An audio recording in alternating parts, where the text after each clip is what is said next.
from Las Vegas, and 2017 is in full swing for mobile technology. We've gone hands-on with the new HTC U. We're taking a look at what might be the new LG G6. We're pretty sure we'll see the Huawei P10 at MWC. And will we finally see a Google Voice update while Sprint and T-Mobile fight in the prepaid market? Those stories, and we'll answer your viewer questions, so make sure you're charged and ready for episode 235 of the Pocketnow Weekly. Well, this weekly podcast, oh, my voice just cracked. This weekly podcast is about me going through puberty. No, it's not. It's the place where we dissect and discuss those gadgets that make our lives mobile. Smartphones, tablets, and wearables. It's all the stuff you wished existed when you were a kid, and a U Ultra sounded like it would have been some kind of cool anime robot thing. Not Ultra, maybe. Yeah, exactly. Not a phone. It would have been something that you could have fought crime with, but that's not the future that we live in. We live in a future with phones, not crime-fighting robots. True story. I'm Juan Carlos Bagnell, senior editor at Pocketnow.com, blasting this signal from another rainy evening. I'm really digging that we're actually getting some weather out here on the West Coast. Joined, as always, by plucky podcast producer Jules Wong. How's it going out there across the planet? Well, it's also getting to be a little cloudy and rainy and stuff, so that's going to drive out all the smog from China that we don't need. Well, that's good. That's helpful, smog, haze, right? PM 2.5 levels are going down, so that's like, yay for that. And it's also cooler, which is always a plus for me. I know. I mean, so we get that here in Los Angeles, where, especially in the middle of summer in the valley, you get that basin, you get a little bit of that smog out in the air, and you just get a little rain, clears it all back out, and it's really, really nice. So that's really clean. Welcome into the new year. Happy New Year to you, by the way. Happy New Year. I didn't get a chance to wish you a Happy New Year, as I was road tripping with Jaime for last week's show. It's nice to be back in the lab, actually recording this properly, not like, well, don't mind me. I love the whole carpool karaoke thing going on. So I think it came out really well. But I have to tell you that even with my car has that radar assisted cruise control, and even relying on that to kind of help keep me, on point, like driving a car and trying to have a conversation with the camera on at the same time. That was actually kind of a terrifying experience to be flying down the freeway 70 miles an hour. No, it's all right. I mean, like, even at that point, you would have hit Indio and you would have been fine just to stay there until Burning Man. Right. You're like, sorry, wife and child, I'll be back sometime soon, but I'm podcasting now, so Yep. Let's do this. And you got long beards and you smell of hemp and all that. It's gonna be. We're gonna have to come back to smelling of hemp and having too long of a beard after we talk about our sponsor, because that's definitely maybe the lowest moment of CES 2017 for me. But before we jump into tech tomfoolery, we should take a moment to thank this week's sponsor, which is Blue Apron. Blue Apron, we get it. You're busy, but that doesn't mean you don't have time. That doesn't mean you shouldn't have time to put together interesting meals using high quality ingredients. And blueapron.com will help you take the guesswork out of cooking, delivering the exact amounts of food you need for each recipe you want to put together. All ingredients, meats, and vegetables are sourced ethically using sustainable sources. And meals are delivered to 99% of the continental United States, with each costing around just under $10 per serving. I think it's $9.99 per person if you're putting together your menu that way. I'm actually going to pull this up here right quick because I forgot to write it in my show notes. But these are the first 3 meals. They were kind enough to send over a promo code so I could try it out. The same promo code you will be able to take advantage of after I'm done describing this. And so for our first 3 meals, we had a Pibble style pork. I'm not entirely sure I pronounced that correctly, but with spinach and citrus rice, seared chicken and mashed potatoes with kale and mushrooms, and a fresh fettuccine with beet, goat cheese, and poppy seeds. Now, I'm the cook in the family. Oh. I love jumping into the kitchen. My wife is very stressed out by putting together recipes and following the recipe and making sure everything's done at the right time with the right stuff. For me, it's a little like jazz. I kind of like just throwing things into pots and skillets until something tastes delicious. And for her, it totally stresses her out. So when we're planning our menu, when we're planning our meal, Blue Apron is already becoming something that she is enjoying the process, because I think she likes being in the kitchen. It's just all of the stuff that sort of surrounds it, the shopping and the food waste and planning like that, is just really difficult. Yeah, the order to it is just, it's right there. You just follow the steps. And how did you feel going by the book? Well, so maybe I tweaked along the way too. I mean, cookery is an art. It allows you to do plenty of things. So for me, it's little things like if I'm messing around with a fettuccine and it's got a slightly creamier sauce, I love throwing in just a little New Mexican green chili. So you've got all of those fats. It's super, super rich. And then a little bit of a pepper, a green pepper, a really spicy pepper, I think kind of gives it that little bit of zip or a little bit of you take the boy out of New Mexico, but you can't take the New Mexico out of the boy. No, that is totally true. But one of the great things about Blue Apron, you can completely customize your menus. You can go through, plan what kind of meals. They can accommodate nearly any dietary restriction. Maybe you don't eat pork, maybe you don't eat beef, maybe you're a vegetarian. They have meals across that entire spectrum using high quality, fresh ingredients. The only thing I think what might have been just a little tricky, I don't know that they've got the best platform for like straight hardcore vegans.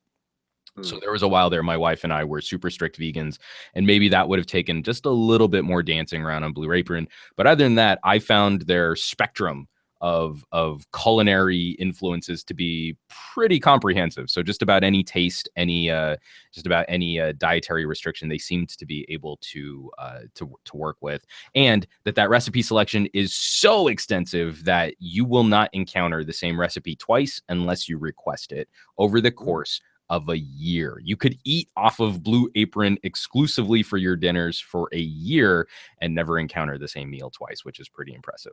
Well, so, at least you get a day off. No, that's true. Okay, but yeah, let's just wrap this up.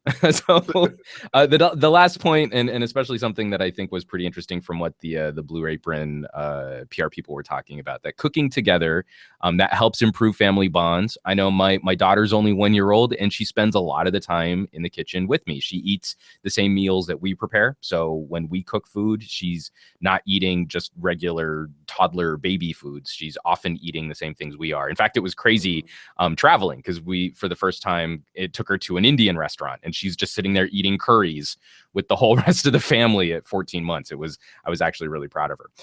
But that same token, where it might have stressed my wife out, now she's got a better system that my daughter can spend time with my wife when she's in the kitchen putting together a meal. And what is it that Blue Apron families cook together 3 times more often than families that are not on the service. So that's another thing that you could look forward to. I think it's a nice little bonding time. My family is built on food. That's how we share all of our experiences. Our favorite holidays are usually more Thanksgiving, less Christmas, because we're so primed for that communal eating and cooking experience. So to wrap this up, you will love how good it feels and tastes to create incredible home-cooked meals with Blue Apron, so don't wait. Check out this week's menu and get your first 3 meals for free by going to blueapron.com/pocketnow. That is a special link, which also helps support this show, blueapron.com/pocketnow. And even though I ate maybe 2 hours ago, I'm already hungry all over again, just thinking about this service. And we thank Blue Apron for supporting the Pocketnow Weekly. We do indeed. And I do wish that I had access to the kitchen so that I could mess around. But unfortunately, in this household and in my home household, I am banned. Yeah, you're off limits to the kitchen. Is it? They don't trust me. Is it because you've blown up recipes in the past? You've like burned the kitchen down, that kind of thing? There's been a little smoke, but not really. It's just they're just afraid of me. I mean, I'm afraid of myself cutting off my fingertips. Yeah. Okay. I mean, no, seriously. I mean that one. I mean, it took me a little while to pick up good knife technique. I have a cousin who did actually study at Cordon Bleu. And so she had to school me pretty bad, because I was doing the thing like you line the blade up with a finger and you're like trying to line up. And she's like, that's the perfect way to like slice your digits off. You have to pinch it by the actual blade helm.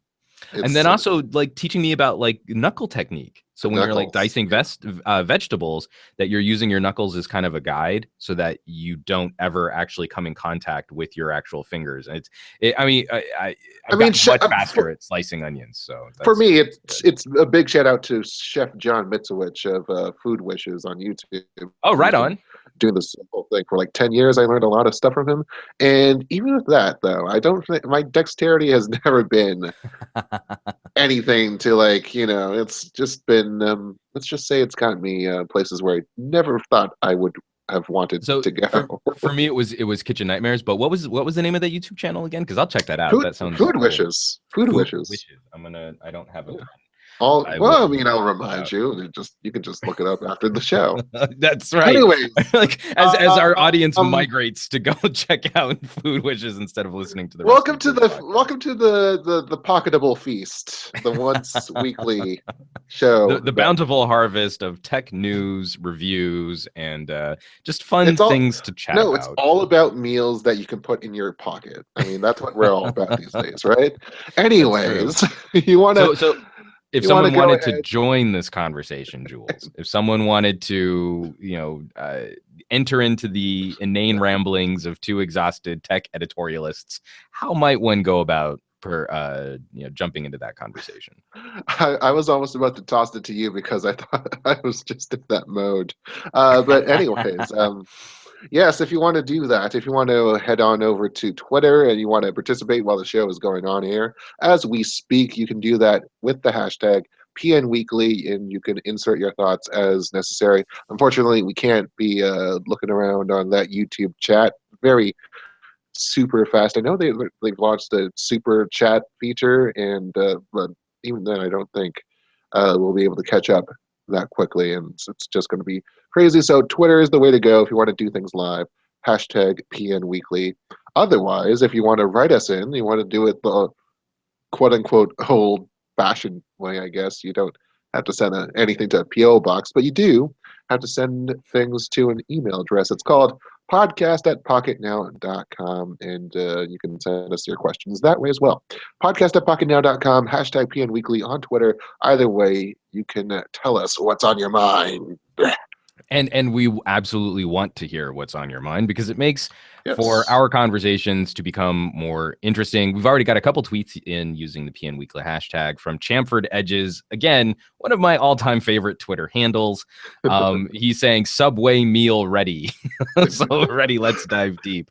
Hopefully that means that you're enjoying a tasty Subway sandwich, and that you're able to participate in the show that way. And then he also writes... He's hanging out with Pizza Rat. Pizza Rat? What's that? You didn't see the video last year of the rat dragging a slice of whole slice of pizza down the stairs. We didn't spend that much time with it out here on the West Coast. It was just kind of one of those like, haha, New York's dirty, and then we just sort of got on with our lives. So and then you pointed, and then no one rode the metro. And then nobody rode the metro or the buses out here in Los Angeles, which is pretty terrible. That we did vote for more public transit funding, but we can do that on the Pocket Transit podcast. We can talk about that a little later. We have so many branches we would like to get to, but unfortunately, not much especially time, this year at CES, there were like so many things like, oh man, I wish we could talk more about some of these TVs or appliances. There was some cool stuff, but that's none of it that fits in your pocket. And you know what didn't happen at CES? What didn't happen at CES? HTC debuted a couple of new phones. That's true. That's very true. Bam, right into the news. Look at that. So one of the phones that was not debuted at CES, we did get to play with at CES. Ironically. So one Mr. Jaime Rivera sort of separated off from Hayato and I and went to go do this super double secret probation meeting with the HTC executives. And it turns out what he got to play with was the HTC U Ultra. A really pretty looking glass phone from HTC with some elements that I think people will point to as looking slightly like the V20 from the front and maybe a Galaxy of some sort from the back. It's like a Galaxy OnePlus 3 on the back. Well, for the Ultra, like this little thing going on here. But I mean, I don't know. It's just Well, so like an Jules, I ingot. mean, because It's we had a a first glass thing. impression. We had a first impression while we were sitting with him. He did show us some of the pictures, Hayato and I, while we were still in Vegas. But you got a chance to kind of see all this stuff fresh. It was announced earlier this morning, on the 12th. Even though I know in a lot of places it's already Friday the 13th. What was your initial just sort of knee jerk reaction when you saw this thing? So I was able to handle some embargo material, and I was like, okay, really? That's the way you want to go. Now, I'll be honest here. I know in my mind, or I can figure in my mind, that there's um, there's going to be an Ocean phone ahead, or like a main U phone, because of all the leaks that we've been seeing from Evan Blass and from someone else, probably Lab 2 for pronounce his name or her name or whatever. But these two phones I know in my mind, I have in my mind, are just wings to the main flagship. Now they do provide statements on what the U line is going to stand for, and apparently it's going to stand for a metal design with glass, like this liquid surface kind of thing. Hmm. Which Jaime said that it feels pretty nice, but it's going to be a feel it to believe it kind of thing instead of a seeing it. They did strongly emphasize the whole reflective quality about it. I Right. Well, and suspect. I think these photos are showing that off pretty handily too. Yeah, yeah, and I suspect the fingerprints are going to be with this thing for a while, though. Formidable.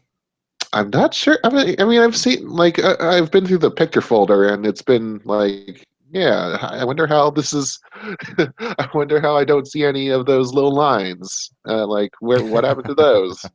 So that makes me question a few things. But, anyways, hardware, we're talking about Snapdragon 821 for the U Ultra. There was also U Play, which was a more of a mid-ranger thing, and yeah, I mean, for the sake of this conversation, we're going to talk about the more formidable of the phones. Dual display.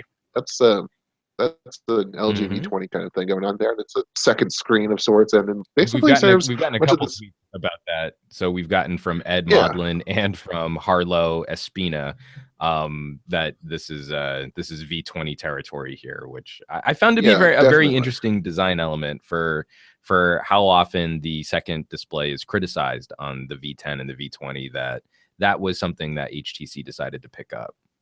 Well, I was like, well, the V20, the second screen has never really worked for me. So why does HTC think that will work for them? Is what I've been hearing, even though I found some usefulness in it. But don't ask me. I'm biased because I use the HD the V20. So Right. there you go. But yeah, I mean, the main push I think for HTC was this whole idea of HTC Sense Companion. It's a artificial intelligence based thing. It's not going to replace Google Assistant. Um, I found it cool, by the way, that they had for the always on mics to listen out for Google Assistant. So that's pretty cool.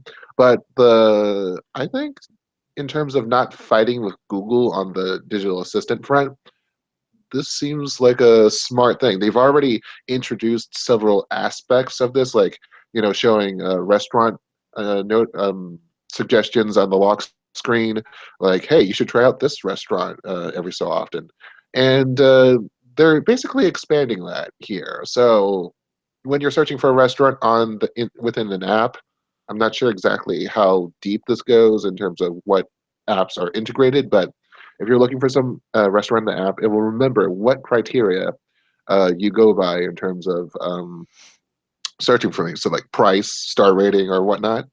Uh, and there's also like other things that revolve around the apps themselves. So Right. it's not really just it's about more of the inner UI as opposed to web connected tasks that you can do.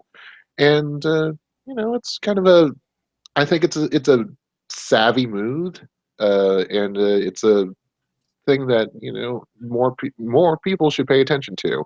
Alexa. I was going to say, that's exactly what I was going to bring up. I'm going to be really curious to see how this sort of fight of digital assistants goes down over 2017 with Google Assistant, with Samsung apparently on again, off again with their digital assistant stuff, and with Huawei making a lot of noise about Alexa coming to the Mate 9.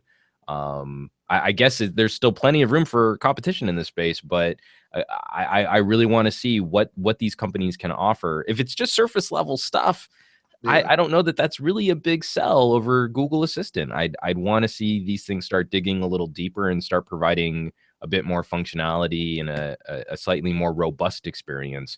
I'm not sure I want something that's just going to sort of live on top of what I can already do with voice search.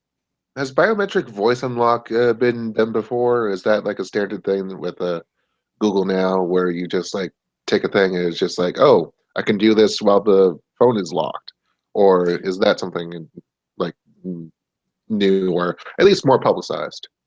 I honestly, no, I don't think anyone's really made any noise about that being a specific feature. And I mean, for other products too, like I've played a little bit with an Alexa, I've played a little bit with Google Home. It doesn't seem to intelligently deliver information to specific users. So like one of the things that holds me back from Google Home using it in my household is the fact that my wife and I keep two very different calendars and schedules and batches of contacts and everything. And having one Google Home, which is sort of tied to one Google account, doesn't make sense for how our home is organized. So again, if biometric voice unlocking is something that starts coming to phones, and I'm hoping that ushers in the ability to compartmentalize. So if my mom's over to visit and she asks my Google Home a question, that it can start, recognizing her as a distinctly different user than I am. I think that stuff like that might be pretty interesting in the near term. Indeed. So there's artificial intelligence, which HTC is spinning it as more of a accelerating intelligence kind of thing going on there. And the feature is also going to be available globally. I don't know how that works in terms of what HTC's database is spread out, how it's spread out, and how it's executed. But there you go. No headphone jack, USB-C earbuds. The same earbuds that are bundled in with the HTC Bolts. Were you? Yeah. Well, I mean, there was the whole thing about them being proprietary and being locked. But now they're making more noise about this whole, thing. Well, not intentionally that way, but right. they're branding it as Usonic, these earbuds, and them, talking about the tiny microphones that record the sonic impressions of your ear, and then adjusts the EQ in each of your ears to, whatever they need to be. Also, boom sounds back with the tweeter above and the woofer below, like the HTC 10. What do you think about the audio situation here? I'm instantly going to be skeptical, disappointed, and upset if you have a USB headphone solution which is proprietary to your specific headphones. I'm super actually, and I can't lay all of the blame just at HTC. I can't say that this is all just one manufacturer's fault, but I'm very frustrated with Google in general that they've been so slow to get proper global USB audio drivers, Linux grade USB audio drivers working, because I think it would help us all out tremendously to have that kind of capability in Android phones like we do on iOS devices. It's really easy to plug in whatever USB audio peripheral you want on any iOS device you get your hands on. And that's something that's been sorely missing from the Android ecosystem, just in time for us to all be getting rid of headphone jacks. So going along with Joel GJ, the PN Weekly, they got rid of the 3.5 millimeter jack, #fail. I kind of have to agree. This is exactly not how I want to see USB audio take root, where everyone uses specific pinouts for their own proprietary headphone connectors. And I've got Thunderbolt ports on laptops that I would love to be able to just pop from my phone to a laptop and be able to use the same headphones.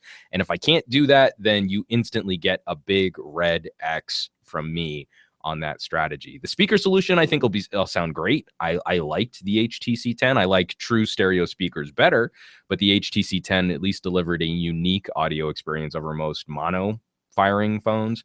So I'm more positive on the U there than I am on the headphone situation. But again, I want to plug in my high quality headphones. I want to plug in what I want to use, and I don't want to have to worry about losing adapters or specific headphones for specific phones.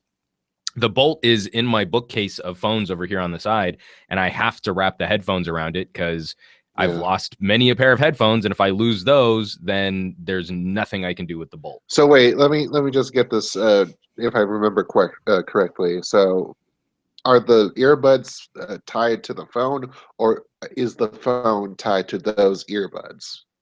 Oh, no. So, I mean, like, if I get any pair of HTC earbuds with a USB-C connector, then I should be able to use them on the Bolt or this new HTC U Ultra thing. So many U's and things that I'm trying to keep straight in my head right now. Sorry. But if I take those earbuds and I connect them to anything else with a USB-C port or a Thunderbolt port, they don't exist. So it is a specific proprietary pinout, as far as I can tell, that it's not a true USB audio situation. It does seem to be something locked down, and it's very similar to how the Moto Z handled that too, where it didn't seem to you couldn't take like a Moto Z 3.5 millimeter USB-C adapter and plug it into another phone. It wouldn't recognize it. Starting to question whether it's a issue of whether these guys are following USB audio delivery spec.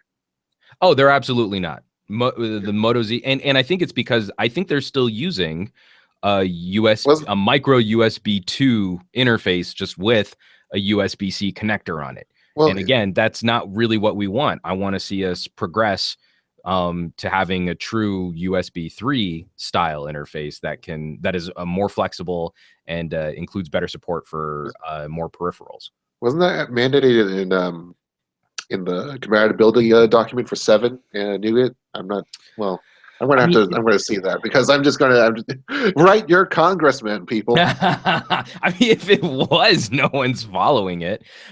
So we've got a couple other comments here using the PN Weekly hashtag from Chamford Edges. He's responding. So from Panzer Z. So which one has a better shimmery glass back, the U or the Honor 8? I will handily say the Honor 8. I like the glass on the Honor 8 better. Although the machining and build quality of the U Ultra, it's, even for this being HTC's first serious foray into glass, it's a really well put together phone. Jaime left sincerely impressed with like the machining and the build quality, and the Honor 8 can be a little on the fragile side, but just the laser cut look of the Honor 8, I think, looks cooler than the sort of just generally reflective glass of the U Ultra. And Chamford Edges agrees with me. PN Weekly, nobody does a glass on glass back device just as great as my Honor 8. Well, it's not glass on glass technically. It's glass on aluminum chassis. So for the Honor 8, there are 15 layers of glass and refractors on the back of that phone. So it's glass on glass on glass on glass on glass on glass on glass on glass on glass on glass on glass on glass on glass on glass. So there. In your face. I think I actually counted those all out correctly. I hope so. I'm going to have to go through and see if I have to repeat any of those. But and which I won't. You won't be able to tell the post version, anyways. What do you think about the claims to the camera too? Because this, it's a 12 megapixel thing from the Google Pixel, but they say that they're going to tweak it. They also have OIS, which was not included on the Pixel, and improved PDF. So what do you think? Is that gonna what's the worth of a high DxO Mark score? And do you think it'll top off What was it? The 89 that the Pixel got for a DxOMARK? So probably not. I don't know how DxO is currently conducting their rankings right now, but I'm totally Does anyone expecting. ever? I'm totally expecting the U Ultra to play for a tie with the Pixel, just given the politics involved on how we're allowed to say some phones are better than others, and how I get crucified every time I talk about popular phones that I didn't like components that were ranked very high by other outlets. So the obviously we couldn't play with the camera. The software was in a very early state, but um I was very I was very impressed with the HTC 10's camera, considering the travesty of previous HTC cameras. So if they were able to glean anything out of the manufacturing of the Pixel and the software hardware relationship that the Pixel benefits from, then I'm going to feel even just a little bit more positive on what might be coming for the U Ultra. Again, I don't necessarily think that I need HTC to blow me away with the camera. I just need to see that they're still progressing, that the cameras are getting incrementally better from model year to model year, and not like we're finding weird experiments or gimmicks or a significant backslide like we saw with the M9. So Well, that I was could hoping be for a benefit right there. I was hoping for a solid Pixel camera experience until the whole Well, I mean, Halo.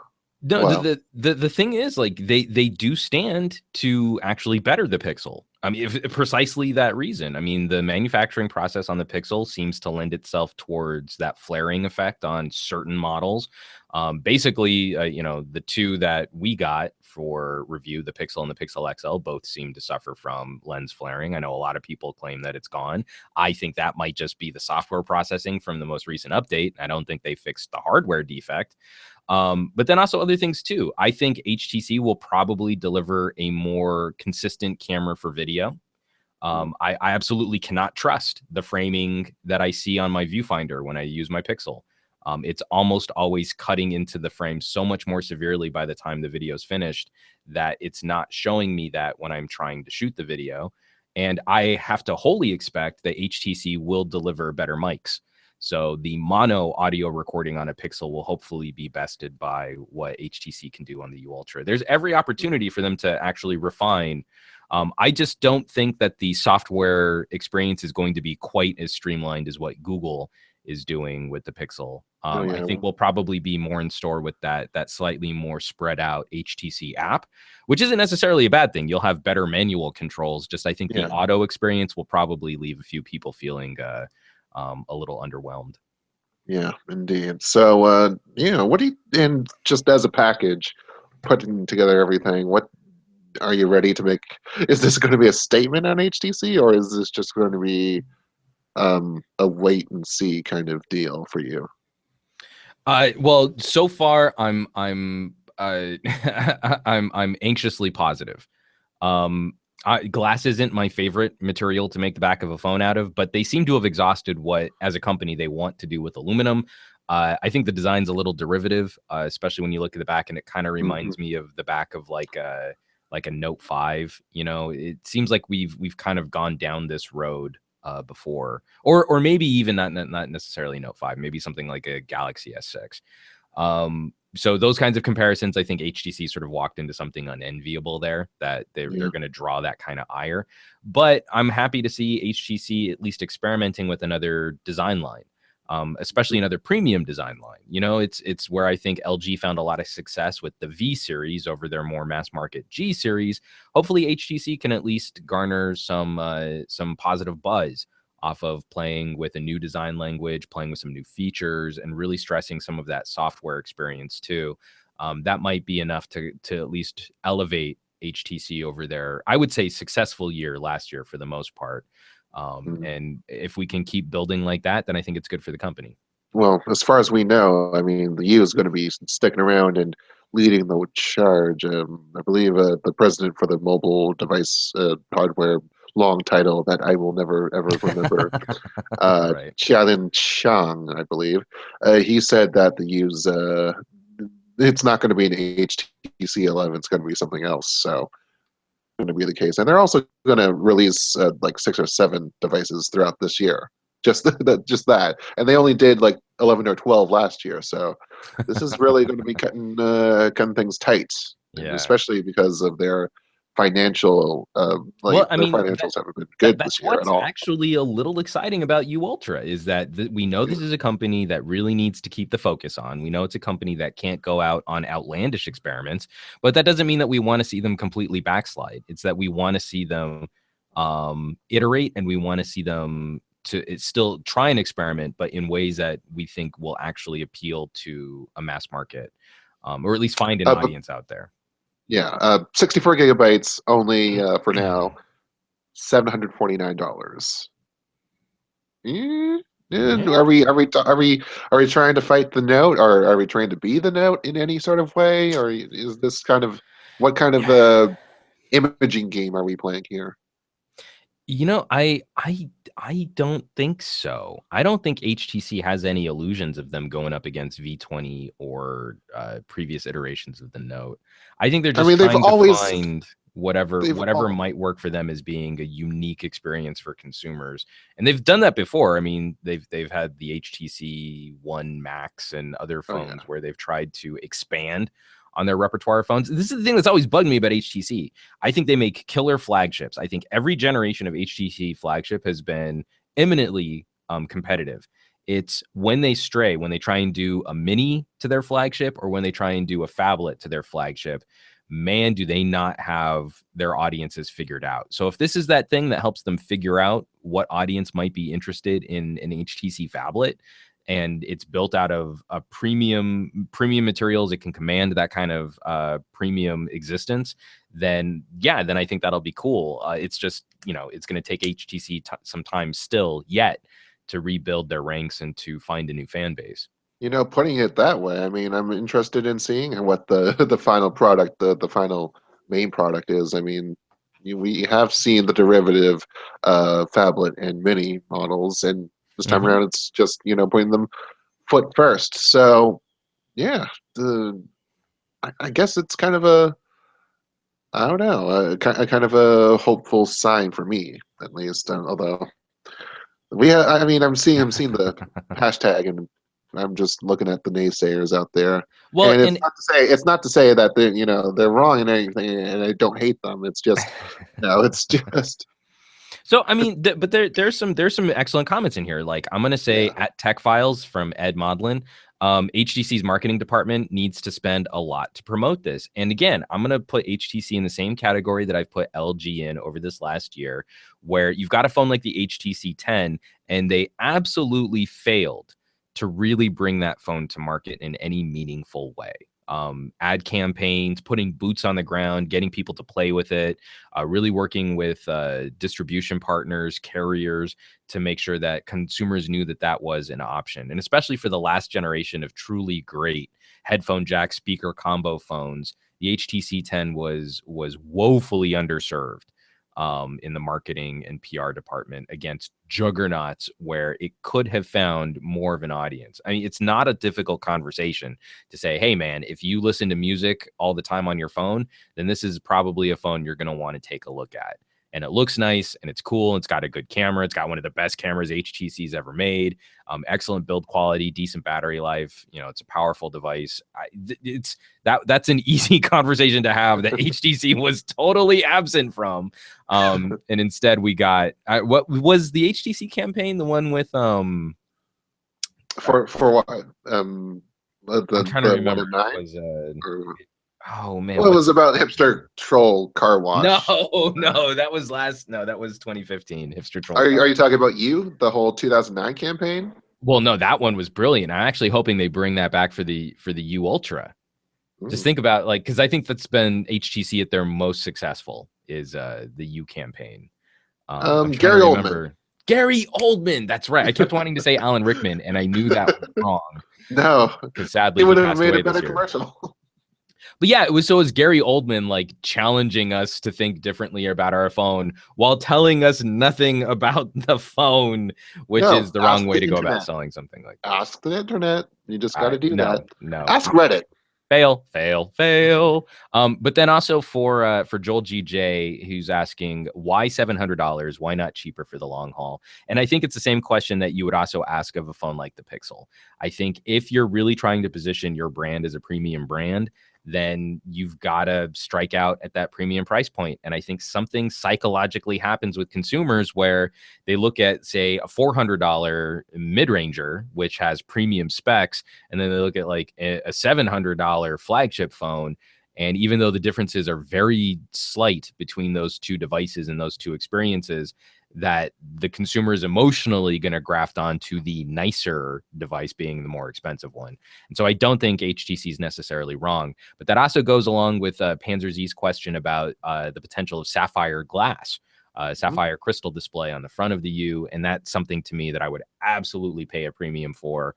My Kyocera Brigadier is still in phenomenal condition on the screen, and everywhere else that phone is almost completely destroyed. Pretty much. I mean, we did our little raped up to hell.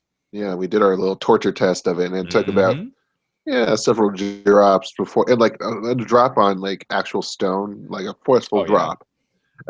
Before we saw a scratch or like.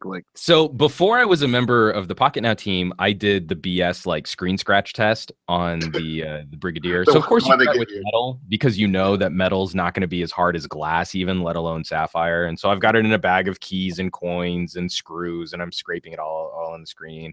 Then I take some rocks and I'm kind of scraping against the screen and nothing. And then I took this hunk of sort of eroding concrete that I found outside my old apartment complex, and I'm raking it against the screen, and the concrete is crumbling over the front face of that phone, and there was not a mark on that screen. Something that instantly would have like scratched, cracked, and shattered a glass display was nothing for the Brigadier. So if HTC is on board with Sapphire for the U Ultra, then that is absolutely something that I would be interested in. Let's just hope that it's $849 and not like $899 or something like that, because right. Yeah, and that's going to be with the 128 gigabyte version too. Yeah, we're not going to play with that one, I'm sure. So we should probably also chat real quick, just so that we don't make this all about HTC, because we're already running long for news. We're only into the first story. Real quick, can you just break down what Evan Blaz had to say about 2 future HTC releases? Yeah, so let's talk about the Ocean first, which is going to be what I believe to be the main U phone of this year. And it's we're talking more about that Sense Touch UI sort of thing, where you like rub the sides of the phone to select, to scroll through options, and then tap. Like it's a more intuitive kind of a thing. I'm trying to fast forward through this video. It got leaked by Evan Blast. That's what his name is, F-Leaks. And then somehow it just it's smart enough to just scroll through and or even like maybe, I'm not sure if that's a change. I think that was mostly the same apps that we saw. So it might not be able to detect users just by hands, but one-handed use is something that we've been losing ever so slowly. We've been losing our grip on it, and we've had to compensate with the other hand, literally. So I really would like to look forward to again. And hopefully this Sense Touch UI concept or reality, well, let's hope that we should see that sometime soon. MWC, May, I'm not sure. But going ahead, we have something that really surprised us. The second video, which is touting HMF Kitchen, and it's called that way because they're tinkering with color, material, and finish. And I suppose one of the first products that we saw from the CMF Kitchen was that liquid surface material. But they like to go through the whole story of what they're doing and what they've been doing and how they compare to the market. But there's this little montage at the end that was all about, just changing through a whole bunch of devices. And yeah, did you see that? I'll just slow it down right there. Boom. Mm-hmm. That's a Vive phone. That's an HTC Vive phone. I'm very curious as to what HTC might be doing with the Vive phone. No details at all about this. It's just Nope. it's there. There's that little wide camera module. I'm not sure what that's for, and anything at that point is just speculatory. So I'm super hopeful that it's not only something that's like if it's Daydream compatible, awesome. I think most flagship phones over 2017 will in some way, shape, or form be Daydream compatible.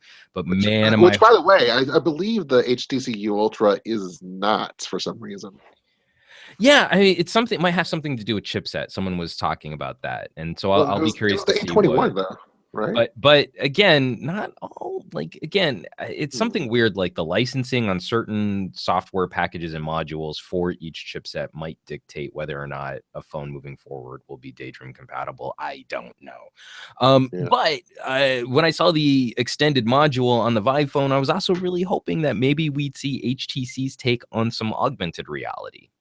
That could be kind of cool, like something Google Tango or maybe even HTC's own flavor of AR could be something really cool if the hardware supports it.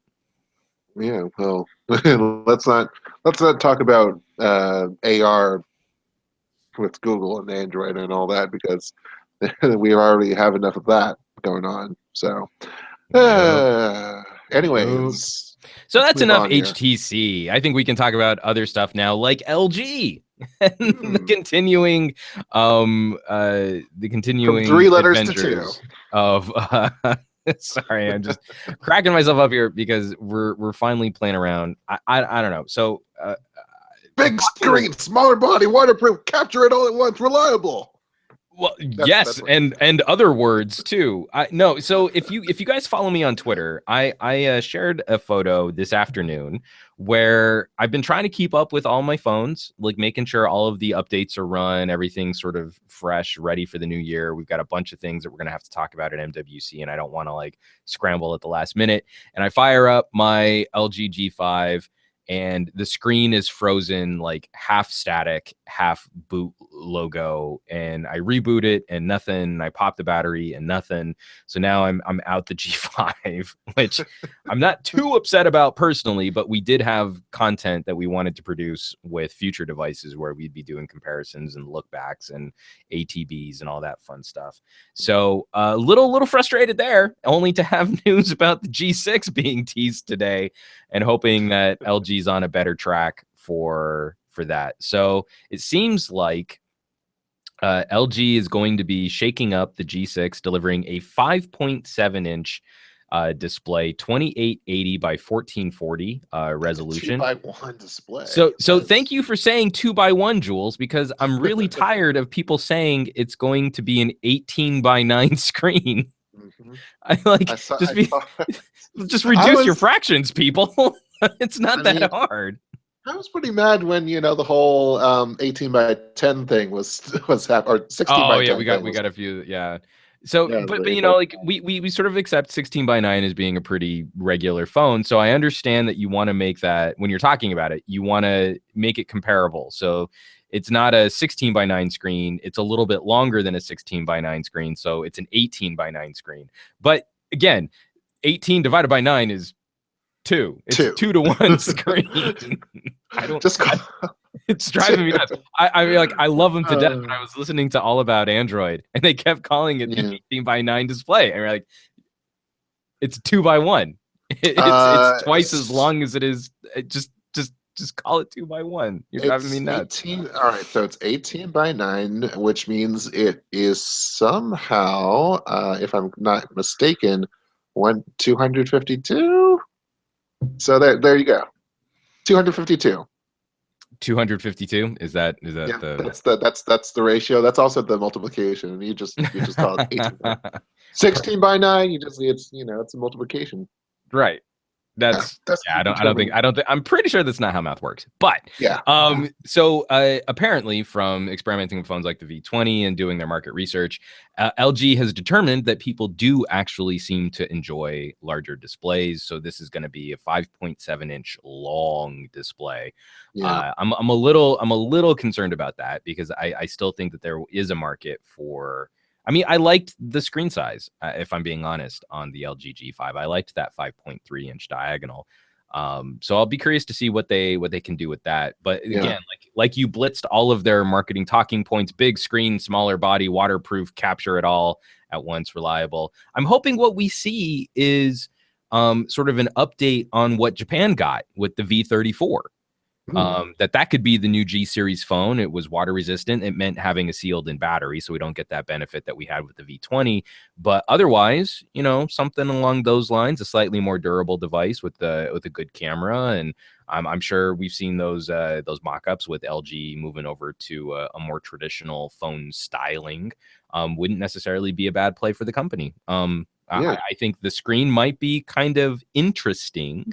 But other than that, it sounds like this is an LG that's trying to get back on track and making a device that's going to appeal to more people and less about trying to experiment with gimmicks and with accessories.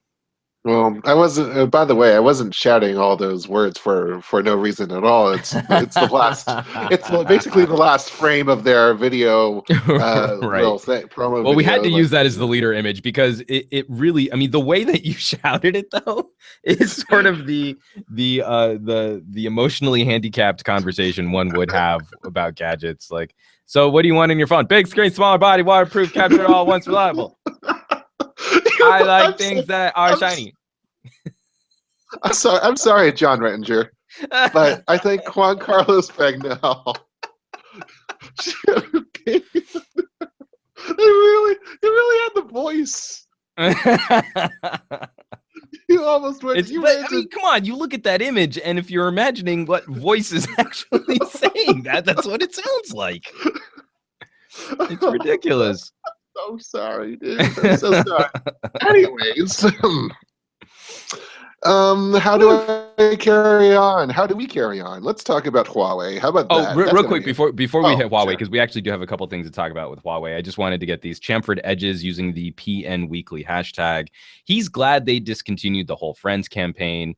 Had some good talks about it last year, and sure enough, there weren't any modules sold here in Singapore, though ad campaigns are still substantially fine. Let's face it, Moto does it better than LG. I think a lot of people would agree that if you're looking at modular, that Moto had the right fit for it. Harlow Espina, yay for the G6. I'm one of the few that actually own and love my V20. And from Ed Maudlin, replying to chamfered edges, those friends may as well be on a milk carton. We never got to play with them here in the United States. It was something I was really looking forward to, and it just evaporated. Yeah. So unfortunately, or fortunately, LG's back on track, and now hopefully we can all start talking about just USB accessories, because I think that makes more sense for our phones in the future. And once again, chamfered edges. And you thought that Mi Mix's 17:9 aspect ratio was the end. You're wrong. Introducing the G6 from LG. You know what's great about a 17:9 aspect ratio is that it's not a reducible fraction. You can actually say it. It's 17:9. Yeah, that is mathematically what you would call it. Not 17 is a nice prime number. Exactly. It's not like 18, which is evenly divisible by 9. Are like 6 divisors. Because it's basic algebra. Yes. Oh god. Okay, now let's talk about Huawei. I need to stop talking about it. You're gonna have to take me down. All right. All right, here we go. All right. Breathe. 1, 2. Much better now. Huawei is going to launch its, we believe is going to launch its P10. Sent out invitations to an event the day before the whole shebang is going to start on Sunday, February 26th. You're there, right? Yep. Perfect. That's all I need to know. Next story. I may or may not already be in communication with certain members of PR teams from companies about events that may or may not be happening at MWC. Say no more. You may or may not be in Barcelona. And that's the case. It could be in Madrid for some reason. There's a rumor going, yeah, right. Like make it all the way over there, and it's like, oh, I ended up in Italy. Darn. Um, there are, there is a lot of discussion happening about what might be going on with the Pocketnow team in February. Yeah. So. P10 and P10 Plus are the rumored things, but I did want to use this story to pivot over to another device that we just saw launch. It's not. It's actually not launched. It's rumored, though strongly. You got to Rumored. talk me through this one because I do not understand if Huawei delivers this what they're trying to accomplish with this rumor. I don't know either, but apparently this is going to be something called the Huawei P8 Lite 2017. Now, if you recall from 2 years ago, I handled our review of the Huawei P8 Lite, the original version, which came after the Huawei P8. It came, with some middling specs. It had the Snapdragon. It had like a Kirin 620. No, I don't. I had the Kirin or the Snapdragon, but whatever the case, it's one of those mid-range things that are just like, all right. And I actually chastised Huawei for it. It was a pretty decent product for what it was, except for the fact that it took HDR photos that were basically all white. Oh, and you can look up my camera post for that. But yeah, it's Huawei P9 Lite, if we're all to be honest. And if you're not caught up on what that is, well, it's a mid-ranger for 2016, 2017. We do see a processor bump up from the Kirin 650 to the Kirin 655 if you want to like pull strings at that. Basically, it's just about 100 megacycles better on the top four. Woof, who could think of that speed? Yeah, that's right. And also, there's nothing much else. There's a change in the camera from 13 to 12 megapixels, but I'm not sure. That could be just a lateral move. It looks like they're kind of borrowing pieces against phones like the Honor 6X, which we got to spend some time with at CES, and then also some of their other experiments like the Nova. Where the Nova, I think, was priced outside of where it could really be competitive, but they're beautifully built phones. Like, I think the build is phenomenal. It's just, I don't think they can compete with other phones in similar price brackets. I'm not really quite sure what to make of a P8 Lite for 2017 being a spec bump over devices that came out 2 years ago. And I'm not even sure where the aesthetic is here, because as far as like it was mostly a plastic build with I liked what they did at the plastic. Like it had grain and there were little shimmer sparkle things that made it reflect. Like that was a pretty good touch for polycarbonate.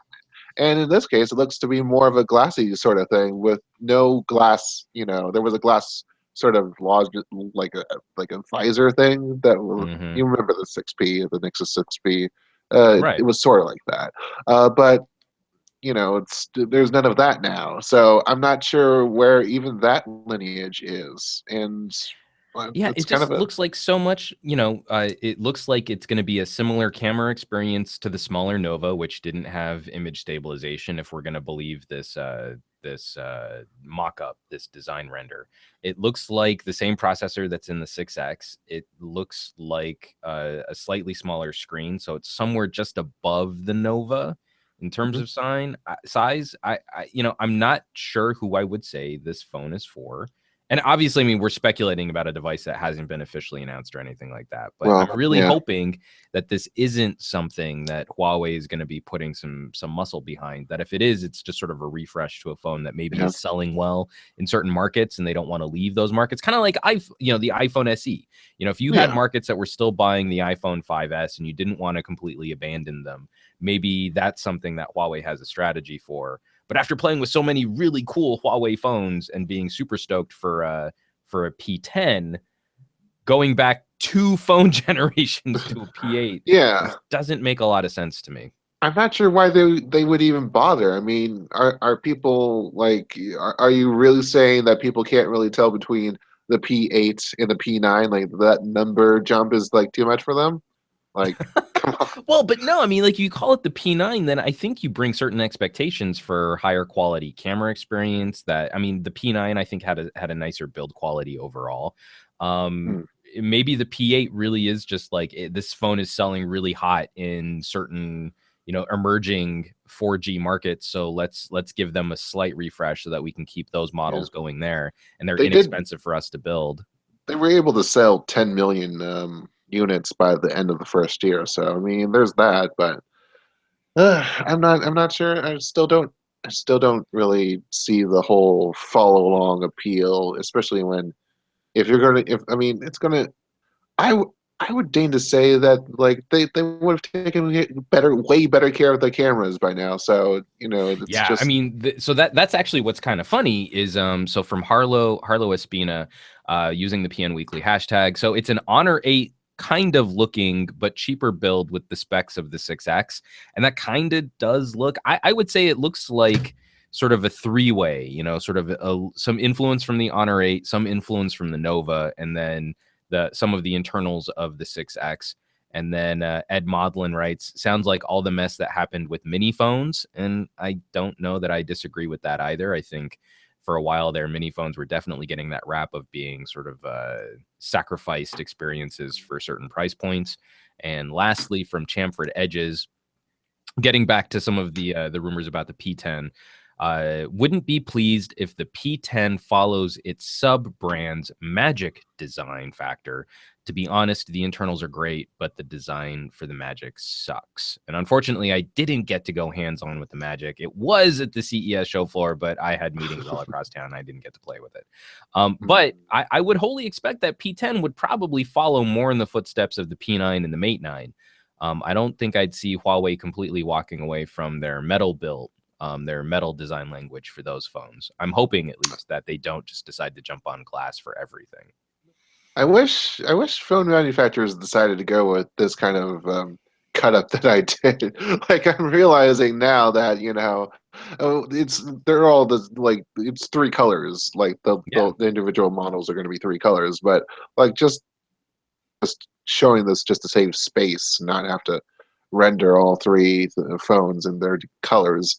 But like this actually looks nice. Well, and if you got to see any of the ZTE mock-ups on what their potential Hawkeye phone could look Yeah, like, that with was their also Kickstarter, pretty one. They had some really cool designs that we could go hands-on with. I think if you were to do something like what Google was doing with the Pixel, only doing something more deliberately, sort of segmented or pieced together like that, I think that could look The really cool. Sensation, So, HTC Sensation. truth. Uh, Good times, yeah. man. So, but a phone company that we probably won't be talking about a whole lot here in North America, at least not over 2017 and potentially not over 2018 either, is Xiaomi. One of the low points of us covering CES, unfortunately, was going to the Xiaomi press event where they showed off the Mi Mix and how cool it looked, and that rounded corner display and the practically bezel-less design. Then they teased us with an impossibly thin product, which turned out to be a TV. And we don't really cover TVs at Pocketnow, but they had no information on a North American strategy, and apparently they didn't because it doesn't seem like they're even interested in the US for the next 2 years, which is a shame. It's a company that I think could be doing battle here in the United States just as successfully as ZTE, OnePlus, and Huawei are, and it doesn't seem like they have any interest in really trying to get there. Shame, shame, shame. All right, so we're talking about Xiaomi Global Vice President Hugo Barra, who was a former Googler and now apparently is a world record wannabe. Video was from where Xiaomi was associated with I think it was like the world record skip jumper in China. Like he like did 3 minutes and 240 skips or something like that. I'll take your word for it, sure. So yeah, but there you go. So Barra said that the word is eventually, and that there's a huge audience of tech enthusiasts here. Brands in the U.S. become global brands. Well, it's nice Okay. to see that Xiaomi, took CES seriously at Las Vegas, U.S. tech event, but to see them sort of neglect the whole U.S. aspect of business is kind of frustrating, ironic, It's uncomfortable. really frustrating. I mean, they have a number of phones that I would really like to spend more time playing with, but they just don't make it into our editorial lineup because of regional restrictions. We don't want to go anywhere near the half-hearted efforts to launch a brand in the U.S. just to say we're in the U.S. Suck it, Leco, and That was suck a it. quote. That was a quote from Hugo Barra, not something Jules just made up on the Yes, spot yes, about our exactly. coverage for Xiaomi. So what's funny is, and because right in that same article that we posted on Pocketnow.com, he also points out that like their TV strategy is slowly seeping into the United States. So they're fine limping into the US TV market, but not at least starting to work out distribution and relationships and partnerships for their phones. I think is a bad play. I think the And longer you wait, the harder it will be to crack the US market as phones become more of a commodity. Because we've got news about Foxconn too, which isn't well, necessarily a shining moment for phone sales. before we get to that, I was making the argument that you know what, maybe we will see you in big box stores next to all the other off-brand TVs from China. That's like, okay, that's how you're going to make your name, huh? Like that's going to be tough. It's not going to. You won't be getting all the platforms and the pretty bundles and like the front page splash ads that come in. So good luck getting off of that. And I sincerely hope that That that that strategy kind that of sounded like a less than sincere good luck from works. our editor Jules here, Yeah. Well, but it's I kind of agree with the sentiment because again, this is very frustrating when you see some pretty cool work coming out of a company, some pretty cool designs and some excellent budget busters. Some great mid-range and entry-level phones that would be yeah. interesting to talk about, but they just don't seem interested in having us talk about them. Yeah. Well, and I suppose Foxconn is not too psyched about us talking about their first annual sales decline in ever. Is that the case? I think Uh, it might be ever. I think we might be looking so you guys have heard me pontificating about, phones becoming commodities and the flagship market plateauing. And now Foxconn Technology Group is posted its first sales decline, I think, in the history of the the flagship smartphone market. the history of the company going public on the exchange. So 1991, which Whoa. is, yeah. I mean, before even iPhone, of course, you would have to expect that there's a whole bunch of other, they made big time Boku bucks on, manufacturing other people's devices. It's just that kind of thing that happened for the longest time in Taiwan, Japan, and then we sort of moved those jobs over to developing Asian countries. So Sheesh. yeah. 26 years of Hmm. continuous growth, and we saw just less than a 3% decline over 2016 to 2015 to 2016. Apple makes about half of, or more than half of Foxconn's uh, Man, business. that's So intense. yeah, and it's just you can see the bar graph here, just seeing those numbers just kind of fall into the red here. So yeah, I mean, I don't know. This is good. This is the sign. Foxconn is still treating Apple like it's king. Yeah. It's been willing to jump over hoops and loops to get to the U.S. There's word now that it's recently bought off display company Sharp. Is Foxconn's trying to get Sharp over to the U.S. to do for, of all things, LCD displays when we're talking about OLED displays for the iPhone 8, 9, 10, whenever the heck is Right. whatever the heck is next. So like there's a whole bunch of things that that I'm trying to make sense of here just by that news too. And then you combine the latest news with this, you're gonna have to wonder where like the I mean, drift like is. the mission of Pocketnow is to discuss mobile technology, smartphones, tablets, and wearables. But I definitely think that over the next year, 4 years. I think. Well, no. I'm saying specifically over the next year. I think Okay. that's when we really need to start taking a look at what technologies we think are going to mature into the future of how we interact with data and services. And I think little things like this, when we see Foxconn take a 3% dip year over year. That's not catastrophic. Obviously, the smartphone market isn't going anywhere anytime soon, but the way that we interact with stuff is changing. I mean, think about like just how popular Snapchat spectacles were over the CES show floor, and everyone showing them off on various different social media services. That was a very simple and strategic way to move one service off of your phone in a way that was interesting and exciting and hip and felt fresh. And I think we're going to see a lot of stuff like that over 2017, where the phone isn't necessarily always going to be the single point of interaction for everything that you do when you're out and about. Yeah. I think there are plenty of opportunities. I think Foxconn will probably be at the lead of many of those manufacturing opportunities for how we can make money on this stuff. I, for one, cannot wait to see the conduitization of the phone. It's going to be great. Just to attach everything to it and then let it be like perhaps we can start calling it a dumb phone again once it just passes everything on. It doesn't we don't come to it for information. It just passes everything on. I mean, I can't reach it, but I have an AT&T Go phone, flip phone, right there on the floor, which I haven't reviewed or anything yet.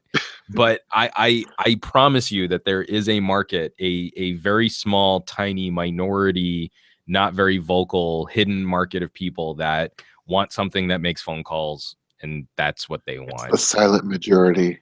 No, silent, tiny, abstract minority. But I guarantee you, those people do exist because those phones still sell enough for companies to manufacture them.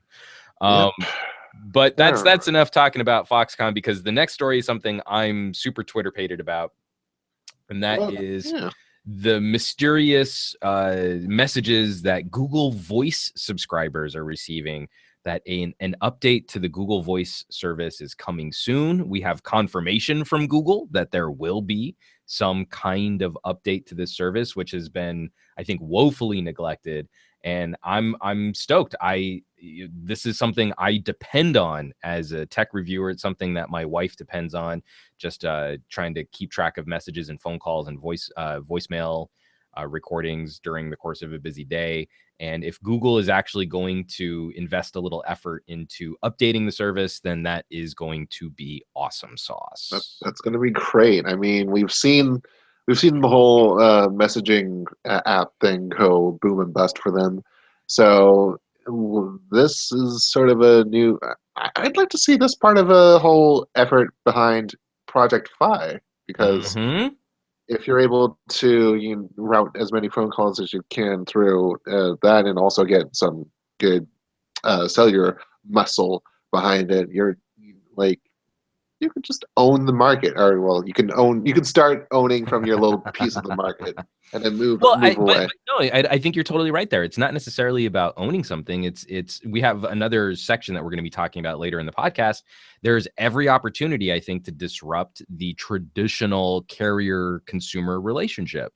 And Google has this interesting infrastructure, which I don't think is being very well leveraged for one, the Pixel and Nexus community, and then outside of that, anyone who might be interested in picking up a Google Voice number. That kind of number portability just doesn't seem to have caught on with the public, but not because I don't think it's a great service. I just want to see Project Loon expand all over the world. That would be great. Cool would that be? I think we are living in an age of precious few Zeppelin style technology delivery systems, and I really feel we should rectify that with more balloon style technology for high end communications gear. I think that would be pretty sweet. I'm thumb-upping that idea right now. But definitely be on the lookout if you're still a Google Voice user like I am. Hopefully we'll see something soon that'll be at least kind of interesting, even if it is just something like better Project Fi integration. Like, I did not put my number over into Project Fi because the integration on that was horrifically one-sided and locked in, so you couldn't get back out of it. And I kind of depend on this phone number still for work stuff, so I couldn't just switch it over.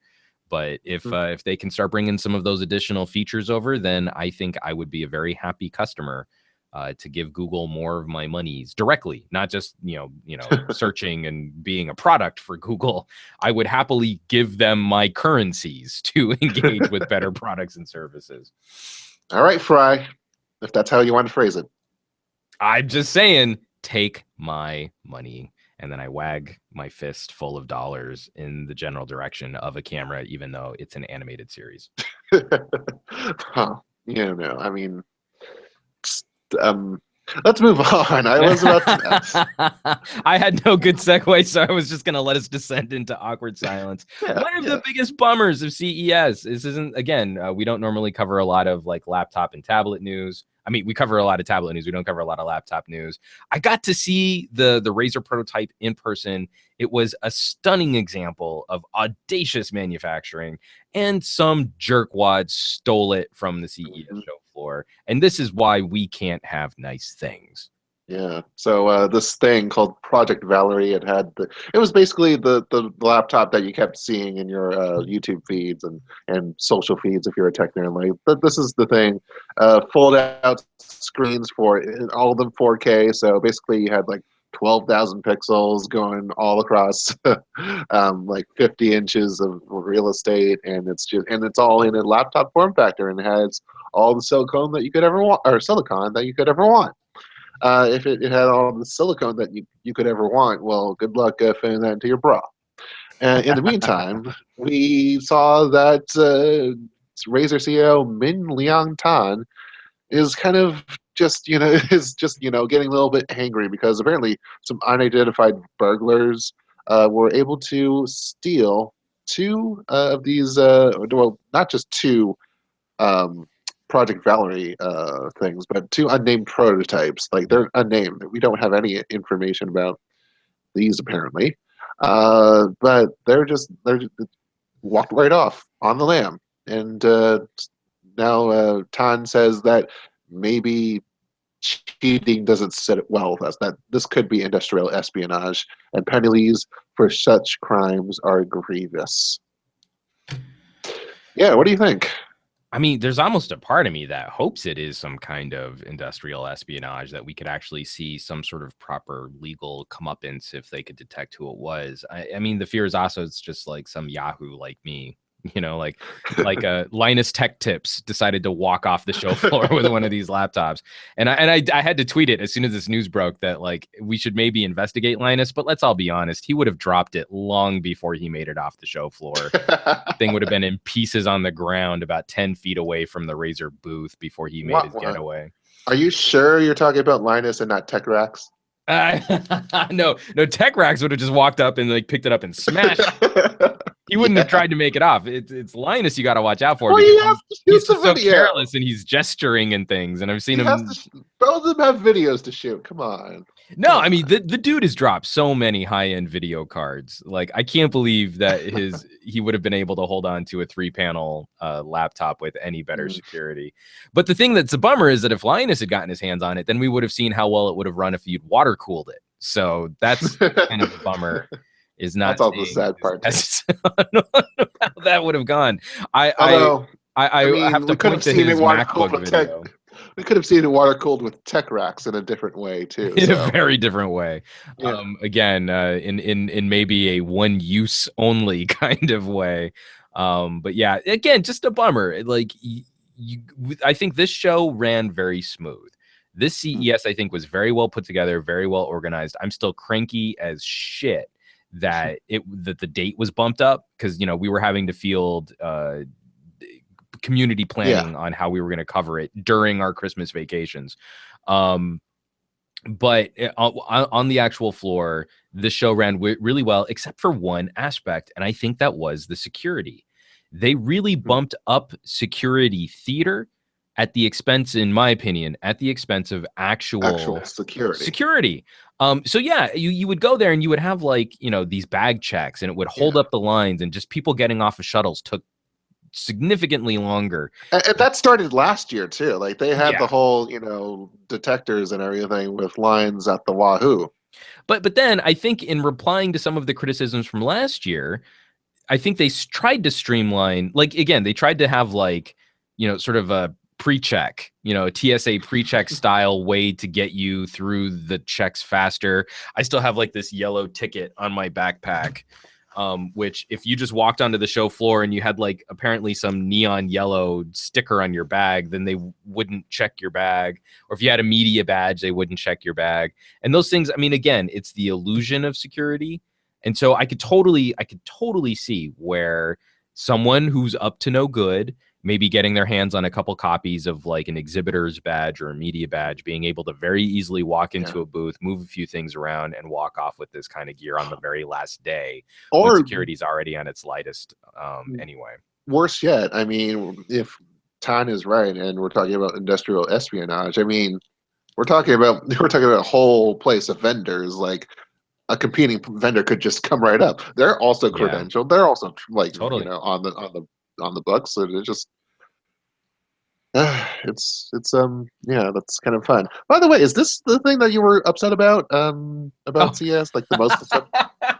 I forgot to bring that up. We were going to talk about that after we were done with our sponsor chat. No. Okay. So my super ultimate 2 thumbs down of disgrace failure award for CES goes to the Conair beard and hair trimmer that I bought at a friggin' Walgreens off the strip. It was $22 and it worked for exactly 4/5 of my mustache before it locked up and refused to turn back on. No, you have to purchase the DLC to get it running. I'm like trying to figure out, it's got this weird like screw thing to try and like adjust power settings for fucking beard trimmer. And I could not have, because I don't know if you guys saw me from the CES show floor. I was also wearing one of my little Kangol caps and made me look like a total like Marxist Cuban freedom fighter. But I was in desperate need of just a little bit of a trim. Late night, I'm done editing a video. I'm waiting for it to upload. I drive my ass out off the strip to go and hit a drugstore. I spent $22 of my own money on this Conair, and it totally failed just as I was wrapping up this part of my mustache here. So for the whole like last 2 days of the show, because I wasn't even going to replicate this experiment by throwing more money at cheap beard trimmers, I had these little wisps of mustache hair that like were just long enough to get into my mouth. Freaking disgusting. And I couldn't even get through the beard. And I was just so grateful that I hadn't started like on sideburns or something, because I'd have this weird like patch of like screwed up hair. So that was the ultimate fail award for me of CES. The one piece of equipment that I tried to just lightly jump into, kind of help clean up my presentation, my look, and it completely failed on me, and that was my sad story. I'm sure you tore them a new one at their booth. I was trying not to like call attention to it, but like it was, you walk around with something like that where you're not symmetrically trimmed, just like everyone is staring at the left side of my lip. I know it. This is terrible. So yeah, it was even on the video. Yeah, like those thousands of views you can't take back anymore. I'm gonna have people like scouring through our YouTube videos to see like if they can detect. Yeah, it's pretty terrible. I was very upset. But I came home, I trimmed up. I think I'm looking a little cleaner. I think it's looking a little better. Yeah, and if you're all set and you're all cleaned up, I think we can all be a little bit more happier, a little bit more satisfied that we don't have any stragglers coming along with our ride for 2017. Right? Well, and especially because I feel like, for how 2016 was sort of known as being like a dangerous year for celebrities and stuff. For everyone. Well, I'm happy to report that we have an early tech death for 2017, and it is Android Froyo. that Finally. Froyo usage has dipped below any sort of calculable measuring statistic. And now we just have to find a way to get the 1% of people still on gingerbread, get them off of that platform. Ice cream sandwich, I think, is in the same ballpark, and we can start seeing a little more progress, just killing off some of those older Android distros. I'd just say, kill off everything before Lollipop. I know Kit Kat's kind of a big deal too, but I mean, why not? But yeah, so that 0.1% share that has been stubbornly there for Android 2.2 Froyo is finally gone. If someone were a better reporter than I am, I would say how long we've been dealing with this, but let's just say 5, 10, 15 years. Longer We've than been Android dealing with Android Froyo since the turn of the 1980s. Yes, indeed. So, damn you, Froyo. Yeah, there you go. And Nougat is. So I mean, like, even just looking at these numbers, though, when we look at the distribution numbers and how woefully low Nougat is, I'm going to call it Nougat. I'm not going to sit here and pretend that I'm fancy with dessert names. Snickers always told me it was pronounced Nougat. Nougat? And not nougat or whatever it is that people are saying. But that adoption on Android 7 is so low, and that we're still having to deal with like Android 4 distributions too, that it kind of does still shine light that we have a long ways to go in cleaning up the Android ecosystem and getting people on current software that is being properly supported by manufacturers and by Google, still getting security updates. We still have a lot of work to do. Yep. So, cheers to that. By the way, in terms of that Nougat split, it's 0.5% on Android 7.0, and on 7.1, it's only 0.2%. So that's, but I mean that actually 0.2 when we know that that's just the Pixel. That's just the Pixel and the Nexuses and all that. Yeah. Lovely. And using the PN Weekly hashtag, and I like this idea. Maybe we should make this like a reoccurring like an actual segment from Ed Modlin. Froyo, hashtag RIP, hashtag tech death pool. So maybe something that we should when a Pebble gets bought out, or Vector Watch just got bought out by Fitbit. WTF Fitbit. So we should maybe be conscious of those companies that are passing by. Only if you invite Ryan Reynolds on. I have no problems having Ryan Reynolds on as a guest. I think it would be some of the least substantive tech conversation we could find. And I think we'd all be pleasantly entertained by the comedic stylings of one Mr. Ryan Reynolds. Yeah, indeed. So now that we've had our happy slaps out of the way, I guess. Sure. So we want to talk about some carrier news. One of the things, sort of calling back to our little topic, Google Voice and Project Fi, I think, being potential disruptors from Google. We have some news looking forward to from Sprint and from T-Mobile. We had the uncarrier announcement at CES, which didn't quite have the same sort of panache that I think previous uncarrier announcements have had. But then also Sprint actually making a little noise about their prepaid offerings too. And I think we're in for some interesting experiments in what might be disruption for the normal carrier-customer relationship. Can you talk us through what the differences in some of these setups are, looking at especially the uncarrier wrapping taxes and fees directly into your service costs? I thought that was an interesting way to position what could potentially be more expensive plans. I mean, yeah, there's that. I mean, postpaid, you're already talking about more expensive plans than prepaid, but on the whole, the trend has been that postpaid plans, which have sold around $80, $90, $100, have come down more towards prepaid stuff, and prepaid has had more options to go up. So we're sort of seeing a settling around like the $60 or $70 point. And T-Mobile and Carrier next, as what's I guess John Ledger is calling it, is more about making sure that $70 a month is $70 a month. Now, this is usually a prepaid move when we're talking about bundling in the government fees, 911 and all that, as well as carrier fees, which T-Mobile claims makes up like $40 or $50 out of every regular single line bill at AT&T and Verizon. Like that's gone with them. So it's going to be $70 per month just on a straight up bill.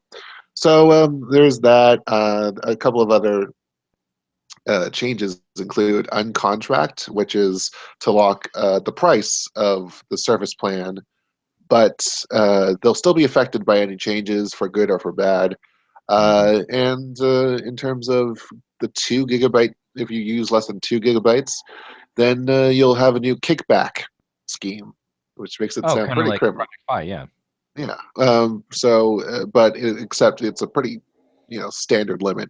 2 gigabytes per less, you get $10 off with auto pay. So you have to make sure that you're enrolled in that.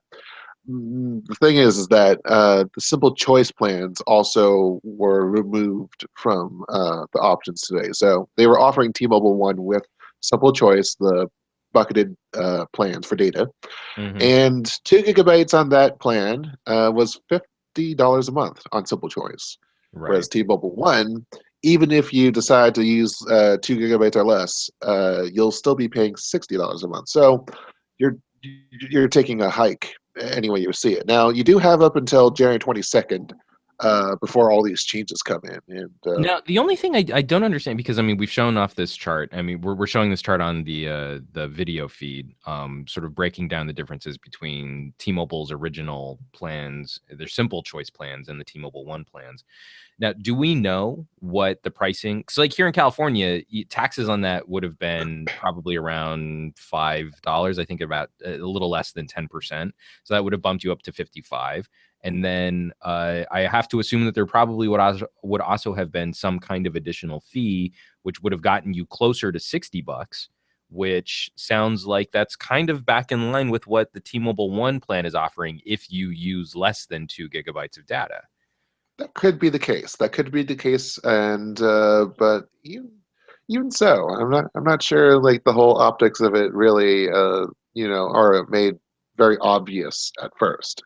So in terms of that could just as a perceivable difference. That's I think that's kind of maybe a deal breaker if someone looked into it. But then again, with those fees in, it could be less of a difference at all. After all, I mean, you do have the fact that once you go for 2 gigabytes, you're kind of just like, okay, well, you're $70. You're paying $70 now, and that's more than you wanted to pay for this month. So there you go. And I mean, when you're tying everything else with your budgets for food and for life, basically. I mean, food is a different thing from life. When you're tackling your budgets for living on the planet Earth, who are we to quibble over 2 gigabytes of data? Is essentially what. But yeah, $10 a month could be, but then also, so along the same lines, not along the same lines, but in other carrier news, we also got an interesting story from Sprint looking to leverage Virgin Mobile as a way to potentially also disrupt. So Sprint, I think, has been making a lot of noise as the plucky 4th place carrier in the North American market, trying to shake up their own business models. I think, some people would maybe say that they're kind of following in T-Mobile's footsteps on some of these radical ideas on pricing and billing and contracts. But I think, can you talk us through? They've been trading barbs and trading first steps. Although I do think that T-Mobile has taken more of those first steps, and Sprint has followed on more of them. But in terms of what Sprint is doing, they've their prepaid operations. They have 2 first-party operations. That's Boost Mobile and Virgin Mobile. I mean, when you talk about Sprint these days, that you associate it with pretty colorful characters like SoftBank CEO, parent company, Masayoshi-san. He's kind of a unique person. Also, Richard Branson, who owns the Virgin brand in general. But just they're trying to be a little bit different, and they've had to. I mean, Sprint's prepaid subscribership has been sinking. Like prepaid in general has Yeah. been in this turmoil between cricket, upping its game, and all like the amount of new players coming Mhm. on every few months has just been. I mean, And I'm sure it's a tiny, tiny mark against them, but even just like Google yeah, developing there its is own, that. has got to be putting. I mean, that's just representative, I think, of just how much market pressure is being placed on prepaid right now. Mhm. So Boost Mobile, they've been able to fix up with compelling new offers like unlimited data or with like very high data caps for a good value. Boost Mobile, they're trying to do a little bit something different here. This actually was scheduled. The whole makeover of Virgin Mobile was supposed to be a strategy going on through 2016, but between Sprint and Boost, they've had to push this one back to this year. Hmm. So is apparently, according to Sprint CEO Marcel Leclerc, you're going to see us test different models. One model we're testing that we like is a potential, rather than subsidizing handsets, actually providing free airtime with no subsidy on the handset. So Interesting. you're going to see Virgin be our disruptive brand. Now, prepaid brands, if you're not familiar with that, if you've been with postpaid all your life, is that they offer more budget focused offerings in terms of hardware. Nothing more than $200, particularly, except for like very like mainstream phones, just Samsung Galaxy S whatever and the iPhone. Mhm. Though, and they offer that at reduced subsidy. So if you're talking about a base model iPhone, it's going to be 550 instead of 650, and it's going to be the same for those smaller phones from ZTE and LG. Right. Those like the ZTE Boost or something. I Yeah, don't it's the ZTE gut rot, I think, is what it's called. know. But yeah, it's got like you they subsidize even those devices. So MSRP $180, they take $50 off, and they sell it to you. So even even at that level, they're subsidizing. So it'll be interesting to see how they continue to grab customers if they don't have a real, if they don't, if they have less of a device peg, and what this free airtime is, because what they say, Virgin Mobile has had some refinement to its plans, and Hmm. they do offer unlimited, unlimited calling, texting. Actually, it took them a while to, even get through unlimited calling. They Right. still had 300 and 1200 minutes I for like remember. Yeah, it took them forever. 2015. Yeah, that Oh, was it's so fun. bad. But yes, and they've upped their data allotments as well. So whatever this free airtime means, like like what the heck's going on with that? Because technically Well, stuff is free already. isn't that the big question with any kind of phone plan right now? Is like trying to convince consumers to look at a $400 premium mid-ranger, or whatever we want to call that tier of the market, when people are sort of programmed to thinking that a Galaxy S top of the line flagship should only cost about $200. Or $30 a month. So isn't that what's kind of interesting? So if it's a no interest loan for subsidizing the price of the phone, but you get some kind of airtime for free, I wonder how that's going to work with the consumer psyche. Or will it be something like, hey, if you pay for this phone completely upfront at a cost of $700, that for a year you get unlimited call time or something like that? Or actually, is it something that because Virgin already has a reputation for not offering a ton of unlimited and completely unmetered stuff, will it be something like you get free amount of calling up to a certain point, and then additional calling packages will be more, or free amount of data up to a certain point, and then you'll have to pay for data beyond that point Hmm. if you're buying the phone under a certain plan? It's been a long time since we've had to think about bucketing every single aspect. Oh, so you get 500 minutes and you get about 5,000 messages, but you have weekends off. Like at some point, like it was practical to Right. just say, it's gotten so cheap. we might as well just call everything, unlimited. Well, and especially at the same time that, like, with all this news going down, for Verizon to come out and basically admit that they're working as hard as they can to kick off grandfathered unlimited people on unlimited plans, because at the end of the day, consumers just don't really need unlimited data. Nope. Well, at the end of the day, consumers also don't necessarily always need to do business with Verizon. Is that what we're saying? Yeah. I think we are sort of slowly roundabout coming back to some way. I mean, like, I think T-Mobile, AT&T with their direct TV tie-in isn't necessarily ideal, but at some point, I think phone carriers are going to have to just sort of acknowledge that unlimited LTE is going to be the way we kind of need to do things in the future. It's just how we eventually get there. And so, you've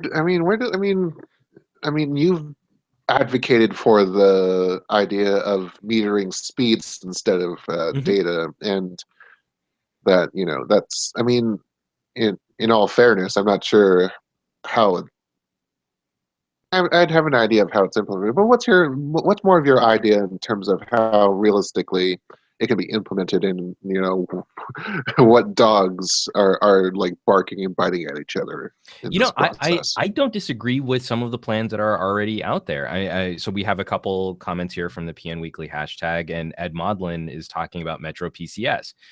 This is more in relation to how the fees are calculated. So Metro PCS already has all the fees. And he has a Metro PCS Master Certified Trainer, by the way. So yeah, so Ed knows what he's talking about when it comes to this kind of stuff, guys. Yeah, exactly. At Tech Files, definitely give him a look. Metro PCS already has all the fees and taxes bundled in. They may be just cleaning some of the differences between how Metro PCS and T-Mobile do business. So I kind of feel like when we look at prepaid, and we've got a number of plans out there, Straight Talk, I think was one that was doing something similar, Cricket, obviously. Prioritizing network traffic for people who pay less, I think, is one thing to take a look at, but that you're never really penalizing based on the quantity of data. And then also, I very much viscerally disagree with the notion of going to tiered data on home cable connections or home internet connections. Oh, yeah. When we already have a system for prioritizing some people who pay more based on the tier of speed that they pay for. Well, you try talking to that with our Australian friends. Oh, so I actually guested on an Australian podcast about a year ago, just listening to what they were going through, because they were trying to do this in this state-run initiative about 2 years ago, where they were going to try and lay fiber, and then and how that completely fell apart. And like, every day that they don't install better communications is basically just another day that it's going to get more expensive to improve their network quality over time. And this is the same thing that I think is happening here in the United States for a lot of rural areas, where you're just going to continue to fall farther and further behind the rest of the world. If your community is not competitive in the job market, maybe also look at what legislation locally is holding you back from implementing higher speed telecommunications gear. But I digress. I think Bill Shorten just shortened Australia's stick. So I don't necessarily find anything in conflict from a net neutrality perspective when we're looking at things like, I pay for a basic tier of service, I get a basic speed, which covers me well for most sort of consumer grade internet interactions. And then you can pay more for faster bandwidth for more professional applications. I think that's completely in keeping with the spirit of net neutrality, as long as it doesn't impact the behind the scenes relationships that carriers and ISPs have with content providers. Then I think that's exactly the way we should be doing business. So I would love to see when we start talking about the evolution of 4G networks into 5G networks, if your network can't sustain traffic, then that's on you. Your company has already received massive subsidies from the federal government to manage all of this equipment. A lot of communities give preferential treatment to things like utility pole access. I think those companies need to get on improving their networks so that they can handle the future of connected data intensive services, which is coming and is already here for the most part. This notion that I pay for a thumb drive of 4 gigabytes of data is antiquated and ultimately, and I mean this in the truest sense of the word, isn't to retard progress. It's ultimately retarded that we're still doing business this way. What do you think of?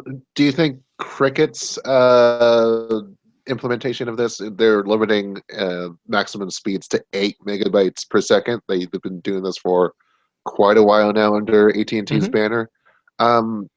Do you think is that a good thing? Because like that could be considered too low of a speed and could leave a bad taste for consumers. Ultimately, I think the biggest problem is one of disclosure. It's how that you communicate this stuff to consumers. And I think we've done, both in the geek community and in the business community, I think we've done a terrible job of properly educating consumers as to what the realities of high-speed internet are. I mean, just think about a couple years ago when the FCC redefined it. And it was still a woefully low speed. It was like a 10 megabit connection was considered a high speed internet connection. So, at CES, we went and did an Airbnb, and the place was phenomenal.